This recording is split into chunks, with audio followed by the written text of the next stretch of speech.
Anybody want to go? No one's backing out. This was a pre-battle rally as U.S. troops invaded Iraq. The sergeant major gave a fiery speech that fired up the Marines' morale. Then 250,000 American troops, under the pretense of peacekeeping, marched toward Kuwait in full force. They launched a full-scale invasion of Iraq. 2nd Platoon, Bravo Company, on a reconnaissance mission, lay on the ground, watching a suspicious village. Through binoculars, the platoon leader saw 3 Iraqi kids playing soccer at the entrance. But the next second, an armed helicopter providing air support fired a missile without warning. It flattened the houses right in front of them.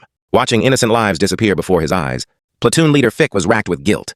But he could only make excuses to comfort himself, like maybe Iraqi guerrillas were hiding inside those houses. Bravo Company then took control of the village. An elderly Iraqi groveled to the company commander and said guerrillas were lying in ambush by a bridge outside the village, planning to attack a U.S. Humvee convoy. Platoon leader Fick, standing nearby, hoping to make up for what had happened, pulled out snacks he'd brought with him and gave them to 2 young Iraqi girls, but his teammates criticized him for it. Food? They're giving him rice? Chocolate Boy's gonna fix everything, huh? 2nd Platoon sent the information to command. To avoid unnecessary casualties, command sent light armored vehicles to clear the ambush, but the armored column suffered heavy losses. Command had to change tactics at the last minute. They used 2nd Platoon as bait and ordered an attack after dark. The Marines used night vision goggles to watch their surroundings carefully. Helicopters above kept firing rockets non-stop. Machine guns poured out bullets wildly. The flashes from the explosions blinded the Marines wearing night vision. With no way to communicate with the helicopters, spent shells from a Gatling gun accidentally burned a gunner in a Humvee. Still, thanks to overwhelming air firepower, 2nd Platoon advanced to the bridge, but a shipping container blocked their path. They had to blow it up to move on. The packed convoy couldn't turn around, trapping all the Humvees at the bridge. Meanwhile, a Marine spotted through his night vision an Iraqi soldier in a tree raising a rocket launcher. The Marine shot him dead immediately. All hell broke loose.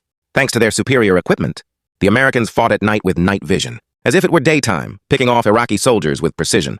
After fierce fighting, 2nd Platoon finally drove off the Iraqi guerrillas. They captured the bridge. They rolled into the town in Humvees and took control. They also blew up the town's only school. With Iraqi forces collapsing across the board, 2nd Platoon set up camp in the town.